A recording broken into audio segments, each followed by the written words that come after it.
ختم نبوت زندہ باد، ختم نبوت زندہ باد۔ ایک ایمان سپر شخصیت مرحوم جناب آفتاب سر صاحب، شہر مالیگاؤں اور بیرون شہر اپنے کام کی وجہ سے پہچانی جانے والی ایمان سپر شخصیت کا نام آفتاب احمد جمال احمد، جو 25 ستمبر 1952 کو ایک ایسے گھرانے میں آنکھ کھلی جو علم و عمل کی نورانیت سے منور تھا۔ آپ کی تعلیم و تربیت آپ کے جد بزرگوار بافیض، بابصیرت، باعمل عالم دین، لڑکیوں کی پہلی بین الاقوامی درسگاہ جامعۃ الصالحات کے بانی حضرت مولانا محمد عثمان صاحب رحمۃ اللہ علیہ کی زیر نگرانی ہوئی۔ مولانا مرحوم دینی حمیت، اسلامی غیرت اور خدمت دین کے جذبے سے سرشار تھے۔ یہ خاندانی صفات آفتاب سر کو ورثے میں ملی تھی۔ آپ کی پوری زندگی جو کہ مسلسل سے عبارت تھی، خدمت دین کے جذبے نے انہیں چین سے بیٹھنے نہیں دیا اور تا حیات متحرک رکھا۔ دنیا میں لوگ مختلف قسموں کے ہوتے ہیں۔ کچھ تو ایسے ہوتے ہیں جو اپنے آباء و اجداد یا اپنے اساتذہ یا اپنے پیر و مرشد کے اداروں میں جب ان کو کام کرنے کا موقع ملتا ہے تو نہ صرف یہ کہ وہ ان کاموں کو باقی رکھتے ہیں بلکہ ان میں مزید ترقی اور اضافہ بھی کرتے ہیں۔ کچھ ایسے بھی ہوتے ہیں جو ترقی و اضافہ تو نہیں کر پاتے مگر اس کو اسی حالت میں باقی رکھتے ہیں جس حالت میں وہ میراث انہیں ملی تھی، اور کچھ ایسے بھی ہوتے ہیں کہ اس کو پوری طرح باقی نہیں رکھ پاتے، نتیجتاً وہ ادارے تاریخ کا حصہ بن جاتے ہیں۔ ان سبوں سے ہٹ کر چند شخصیتیں ایسی بھی پائی جاتی ہیں جو اپنے کام کا میدان خود منتخب کرتی ہیں، خود راستہ بناتی ہیں، پہلے خود اس پر چلتی ہیں اور پھر لوگ اس پر چلنے کے عادی ہو جاتے ہیں۔ مرحوم جناب آفتاب سر بھی ایسی ہی نادر شخصیت کا نام ہے۔ اللہ تعالیٰ نے مرحوم آفتاب سر کو ایسا عظیم حوصلہ اور ہمت عطا کی کہ انہوں نے اس شہر مالیگاؤں میں وہ کام کیا جس کے کرنے کا بیڑا اسیر مالٹا حضرت شیخ الہند رحمۃ اللہ علیہ نے ہندوستان واپسی کے بعد اٹھانے کا اعلان کیا تھا، یعنی قرآن پاک کو مسلمانوں میں لفظاً و معناً عام کرنے کا۔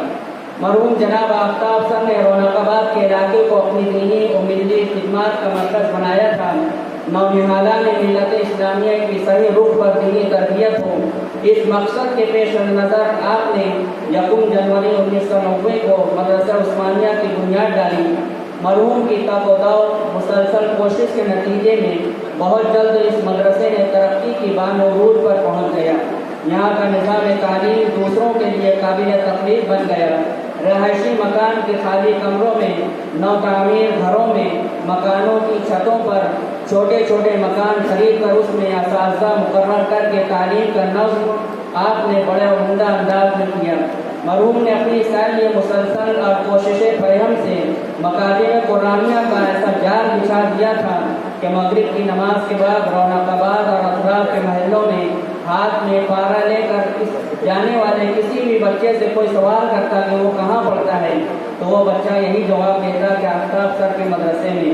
کاموں کی وسعت اور کلاسوں کے زیادہ ہونے کے باوجود سب کلاسوں کی نگرانی، مناسب رہنمائی، حتیٰ کہ طلبہ کی تعلیم کا جائزہ بھی لیتے رہے۔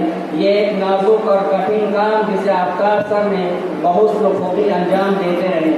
مرحوم کی خواہش تھی کہ اسکول کے ساتھ ساتھ مسلم بچہ دینی تعلیم بھی حاصل کرے اور جب تک وہ ڈاکٹر یا انجینئر بنے دینی تعلیم حاصل کرتے کرتے وہ عالم و فاضل بھی بن جائے۔ مرحوم نے درس قرآن کا سلسلہ بھی جاری کیا تھا اور روزانہ بعد نماز فجر اور رابعہ مسجد میں مجلس درس قرآن منعقد کرتے تھے اور الحمدللہ درس قرآن کی تکمیل بھی ہوئی۔ وعظ و خطابت کے میدان میں بھی مرحوم نے اپنی قابلیت کے جوہر دکھائے۔ انداز خطابہ شگفتہ، شیریں اور پرکشش تھا۔ علمی اور دینی معلومات سے پر تقاریر نے لوگوں کو آپ کا گرویدہ بنا دیا تھا۔ عوام ہر جمعہ کو مختلف مساجد میں ہونے والی ان کی تقاریر ذوق و شوق سے سنتے تھے۔ ان تمام صفات کے علاوہ مرحوم نے عملیات کی لائن سے بھی مخلوق خدا کو خوب فائدہ پہنچایا۔ مرحوم کی ایک نمایاں صفت اہل علم اور بڑوں کی بڑی قدر و دانی کرتے تھے۔ غرض مرحوم گونا گون صفات کے حامل تھے۔ 12 جولائی سن 2011 کی صبح وہ آفتاب جس نے ہزاروں افراد کی تاریخ زندگیوں کو منور کیا تھا غروب ہو گیا۔ آفتاب سر نہیں رہے لیکن ان کے کارنامے ہمیشہ زندہ رہیں گے اور ان کی دلکش اور شریف شخصیت کی یاد ایک عزیز ترین سرمایہ کی طرح محفوظ رہے گی۔ اللہ تعالیٰ ان کی تمام دینی و ملی خدمات کو قبول فرمائے۔